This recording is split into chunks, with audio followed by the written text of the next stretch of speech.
Assalamualaikum warahmatullahi wabarakatuh.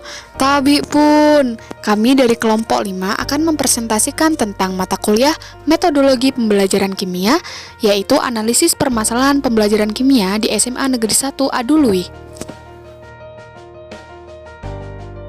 Dengan anggota kelompok ada Asni Rahmatika, Citra Angelina, kemudian saya Emiliana Faza, Nurul Hidayah, ada Justin, kemudian Cindy Amelia, dan Siti Nurani.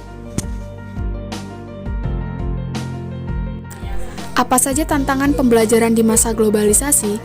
Perkembangan teknologi informasi dan komunikasi telah meningkatkan level kompetensi untuk mencapai kesuksesan di era ekonomi berbasis pengetahuan seperti saat ini. Perubahan yang global dengan liberalisasi pendidikan telah menuntut lembaga pendidikan untuk mampu menghasilkan kualitas peserta didik yang dapat bersaing secara kompetitif agar dapat diterima di pasar. Apa saja yang disebut implikasi? Implikasi dari era ekonomi berbasis pengetahuan adalah adanya kecenderungan peningkatan layanan untuk produk-produk jasa dan informasi industri inovatif. Pekerja yang terdidik yang memiliki kemampuan untuk menanggapi permasalahan kompleks secara fleksibel, berkomunikasi secara efektif, kemampuan mengelola informasi, mampu bekerja dalam tim, menghasilkan pengetahuan yang baru, serta tuntutan-tuntutan terhadap penguasaan kompetensi yang berketerampilan tinggi. Bagaimana implikasi dapat terwujud? Implikasi ini membutuhkan kebijakan kreatif. Menurut Pope 2005, terdapat kunci kualitas kreativitas yang dapat disimpulkan bahwa kebijakan pendidikan dapat dimaknai bahwa berbagai negara telah menyiapkan bangsanya untuk siap bersaing secara terbuka di era ekonomi berbasis pengetahuan ini. Namun, dengan adanya pandemik saat ini, tantangan pembelajaran menjadi lebih banyak. Oleh sebab itu, peran seorang guru sangat berpengaruh terhadap perkembangan siswa. Paradigma dalam pengajaran dan pembelajaran. Sebagai implikasi dari globalisasi dan reformasi, terjadi perubahan pada paradigma pendidikan. Perubahan tersebut menyangkut 4 hal sebagai berikut. Yang pertama, paradigma proses pendidikan yang berorientasi pada pengajaran di mana guru lebih menjadi pusat informasi, bergeser pada proses pendidikan yang berorientasi pada pembelajaran di mana peserta didik menjadi sumber atau student center dengan berbagai fasilitator. Yang kedua, paradigma proses pembelajaran tradisional yang berorientasi pada pendekatan klasikal dan format di dalam kelas bergeser ke model pembelajaran yang lebih fleksibel, seperti pendidikan dengan sistem jarak jauh. Ketiga, mutu pendidikan menjadi prioritas, berarti kualitas menjadi internasional. Dan yang terakhir, semakin populernya pendidikan seumur hidup dan makin mencairnya batas antara pendidikan di sekolah dan di luar sekolah. Apa perbedaan paradigma pengajaran dan pembelajaran?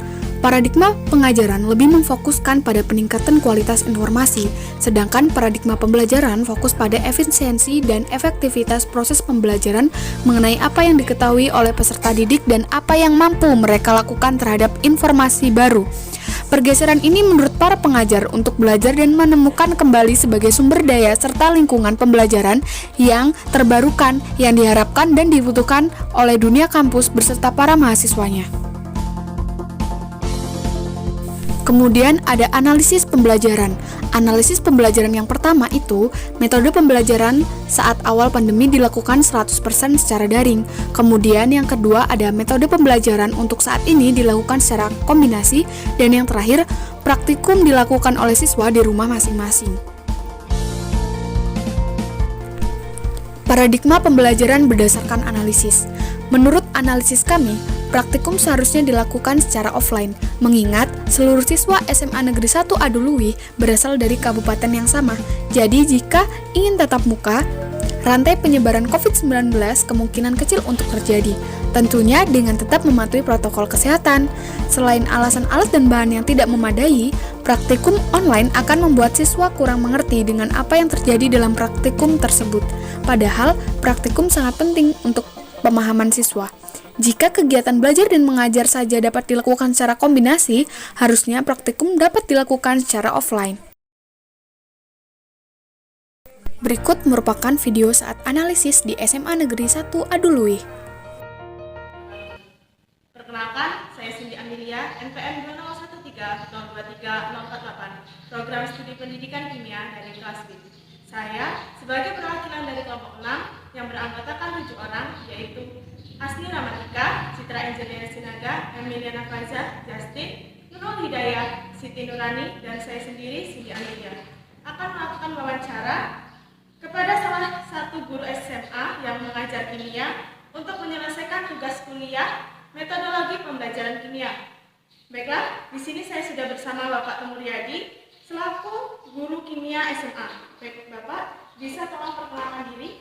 Ya, nama saya Temuryadi. Saya di SMA Negeri 1 Adului mengampu mata pelajaran kimia.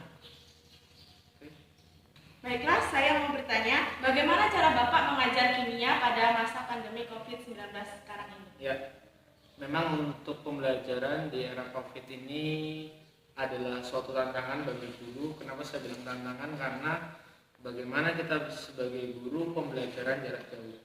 Tapi hal ini tidak menjadi masalah bagi kami. Yang jelas, kalau secara saya sendiri, awalnya memang saya melaksanakan pembelajaran di SMA dulu ini pada masa awal pandemi itu semuanya daring. Jadi untuk menjelaskan materi biasanya saya pakai Zoom atau Google Meet, kemudian nanti untuk materi video pembelajaran itu saya kirim ke Google Classroom. Tapi untuk di tahun ajaran 2020-2021 ini, di semester genap ini, saya cenderung ke sistem kombinasi. Apa yang dimaksud dengan sistem kombinasi? Jadi kombinasi antara daring dan luring. Jadi karena beberapa siswa itu mengeluhkan mereka banyak paketnya terkuras untuk di Google Meet atau Zoom. Jadi dan orang tua pun beberapa protes. Alhasil kita sebagai guru dan pihak sekolah bagaimana memfasilitasi untuk apabila siswa terkendala dengan materi, maka mereka dapat menanyakan secara langsung atau bahasanya tatap muka. Tapi itu tidak dilakukan setiap minggu atau bahkan setiap hari, enggak. Apabila itu terjadi apabila siswa ada kendala terhadap materi. Jadi apabila siswa ada kendala terhadap materi, maka kita mengadakan namanya luring. Luring itu luar jaringan. Jadi kita bertemu, apa mereka yang ingin mereka tanyakan, apa yang menjadi kebingungan mereka itu kita sampaikan, kita jelaskan secara gamblang. Jadi sehingga mereka itu tidak menjadi beban, karena tidak bisa dipungkiri namanya pembelajaran jarak jauh banyak yang mereka tidak bisa dipahami. Ada beberapa karakteristik anak pun yang ketika melihat video pembelajaran ataupun materi dengan membaca itu tidak cukup. Beberapa murid itu bahkan butuh bagaimana guru itu bisa dapat menjelaskan atau memberikan penjelasan terkait materi. Maka kalau di sekarang semester ini kita sistemnya adalah kombinasi antara luring dan daring. Dan beberapa kalau sudah kita habis luring maka kita daringnya materi disampaikan di situ, media dan sebagainya. Kemudian tugas disampaikan di Google Classroom. Penilaian pun dilakukan di Google Classroom. Baik, Pak. Untuk kendala, untuk praktikum kimia itu bagaimana Pak pada masa COVID-19 ini? Ya, kemarin kita coba untuk siswa praktikum masing-masing di rumah, tapi ternyata itu malah tidak berjalan secara maksimal dikarenakan alasan siswa tidak memiliki bahan ini, tidak memiliki bahan itu, padahal banyak indikator alami yang bisa dibuat. Sebenarnya mungkin karena kebingungan mereka. Itu sehingga mereka banyak yang tidak melakukan. Mungkin yang bisa melakukan hanya 1 atau 2. Dan itu pun masih dengan kebingungan mereka. Alhasil kemarin untuk pembelajaran praktikum kita luring di sekolah. Di lab kimia. Seperti itu. Baiklah Bapak, saya rasa cukup pertanyaan dari saya. Terima kasih Bapak sudah berkenan meluangkan waktunya. Semoga ilmunya dapat bermanfaat bagi kita semua.